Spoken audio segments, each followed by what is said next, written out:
बिस्मिल्लाहिर्रहमानिर्रहीम। मेरा नाम डॉक्टर शफीक अहमद है। मैं यहाँ पे शेड हॉस्पिटल नॉर्थ कराची में कंसल्टेंट कार्डियोलॉजिस्ट हूँ और मेरे साथ ये हमारे रॉबिन बैठे हुए हैं। ये हमारे सीसीयू के इंचार्ज हैं और अक्सर जो प्रोसीजर हैं यही मैनेज करते हैं और ऑर्गेनाइज करते हैं। आज से जिस सिलसिले में आपसे बात करनी है वो हमने एक प्रोसीजर किया है यहाँ पे, जिसे प्लूरोडिसिस कहते हैं। ये लंग्स के अंदर जो दो झिल्लियाँ होती हैं उसमें पानी अक्सर भर जाता है और उसके अंदर हमने दवाई इंजेक्ट की है ताकि वो दोनों आपस में मिल जाएं और उसमें पानी दोबारा रीअकोमोडेट ना हो। पेशेंट की हिस्ट्री ये है, लेकिन उससे पहले मैं आपको ये बताना चाह रहा था कि हमने पेशेंट की ना वीडियो बनाई है और ना उसका नाम बता रहे हैं आपको, इसलिए कि हमने एथिकली फैमिली से इजाज़त नहीं दी और वो बात सही नहीं है। तो लेकिन ये जो प्रोसीजर है हमने यहाँ पर पहली दफ़ा शेड हॉस्पिटल में किया है। इसकी स्टोरी ये है पेशेंट की कि इनको हुक्म है, कंडीशन होती है उसके अंदर दिल की जो पट्टे हैं बहुत थिक हो जाते हैं और उसके साथ उनको माइट्रल स्टेनोसिस भी था।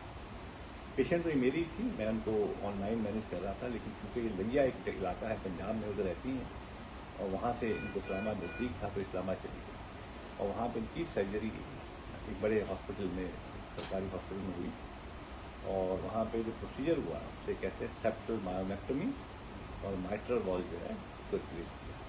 और मसला ये हुआ, सर्जरी तो बहुत अच्छी हो गई, उसके बाद ये 3 दफ़ा इनके फेफड़ों में पानी भर गया और ये रहती हैं लैया में, लैया से इस्लामाबाद जाती थी, इस्लाम वो ड्रेन कर देते थे और फिर ये वापस आ जाती थी। 3 दफ़ा जब मैंने इनकी रिपोर्टें देखी उसमें 1.5 लीटर 1.25 लीटर हर दफ़ा उन्होंने पानी निकाला और चूँकि ये मॉर्फिन खाती हैं इसलिए उसको भी बंद करना पड़ा कई दफ़ा, फिर उसको दोबारा स्टार्ट करना पड़ा और बहुत ही सिक और सिम्टोमेटिक पेशेंट है। पिछले हफ्ते इनकी फैमिली ने रब्ता किया मुझसे, मैंने कहा कि आप हमारे पास यहाँ ले आए। तो ये वहाँ से लैया से देखिए 13-14 घंटे की एम्बुलेंस में हमारे पास आई। बहुत ज़्यादा शॉर्ट ऑफ ब्रेथ थी। हमने इनकी जो अल्ट्रासाउंड किया चेस्ट का, एक्सरे किया, उसके बाद एक्सरे किया तो फिर फेफड़ों में पानी मेरे हिसाब से तो काफ़ी सीधी तरफ ही था, उल्टी तरफ नहीं था, सीधी तरफ पानी था। हमने यहाँ पे कार्डिक सर्जन से भी बात की तो उनका ख्याल ये था कि पहले आप ट्रांसइसोफेजियल एको करके देख लें कि वॉल्व सही काम कर रहा है और कोई लीकेज तो नहीं है राइट एट्रियम में, जो कि प्रोसीजर हमने कल किया, सब ठीक था। तो फिर आज हमने प्लान किया कि और कल ही हमने इनको चेस्ट ड्रेन डाल दी हमारे थिएटर में और ये सारा काम हमारे साथ ही रॉबिन ने मेरी निगरानी में किया। उसमें से तकरीबन 1300-1400 लीटर फ्लूइड रेस्पिरेट हुआ। स्ट्रोक अगर का था उसको जो है हेमरेजिक नहीं था और उसको हमने उसको ड्रेन पे डाल दिया, फ्री ड्रेन पे डाल दिया और आज सुबह तक उसके अंदर कल 1300-1500 आया, लेकिन आज सुबह उसको फिर हमने नेगेटिव प्रेशर पे डाल दिया।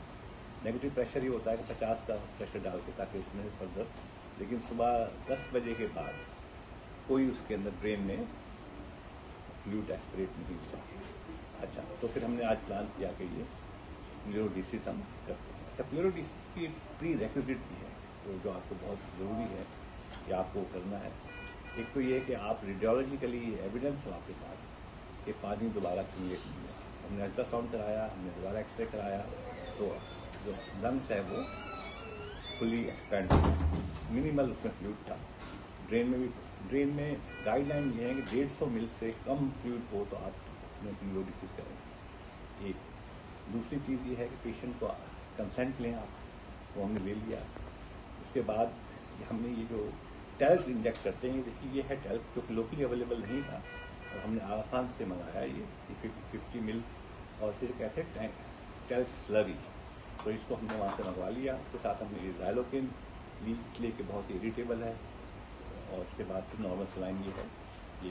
तो हमने शुरू ऐसे किया कि पहले हमने 20 मिल रॉबिन ही ने ये सारा प्रोसीजर किया और इसमें ज़ाइलोकेन 20 मिल दिया।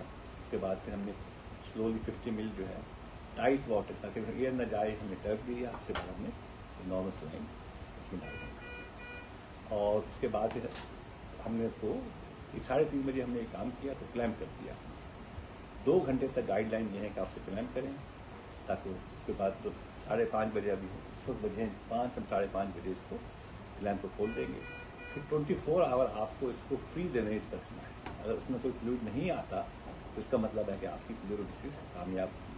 कल हम फिर एक एक्सरे करेंगे, अल्ट्रासाउंड करेंगे और उसमें ड्रेन में अगर कुछ नहीं आया तो इसको हम ड्रेन को निकाल देंगे। तो ये प्रोसीजर मेरा ख्याल है अभी तक अल्लाह के फजल से ठीक जा रहा है और कामयाब हो गया है। एक चीज़ कल ये बता दी थी कि अगर आपके पास मैलिग्नेंट प्यूरिफियन जो कि ये नहीं था तो उसमें लेंट स्कोर भी आप कैलकुलेट करेंगे, LENT, वो 5 से कम हो तो आप मॉडरेट रिस्क में। ये प्रोसेस कंप्लीट हो गया है और हम आप और अल्लाह की मेहरबानी से और हमारे साथियों की मदद से और उम्मीद है कि ये कामयाब हो। अल्लाह हाफ़िज़।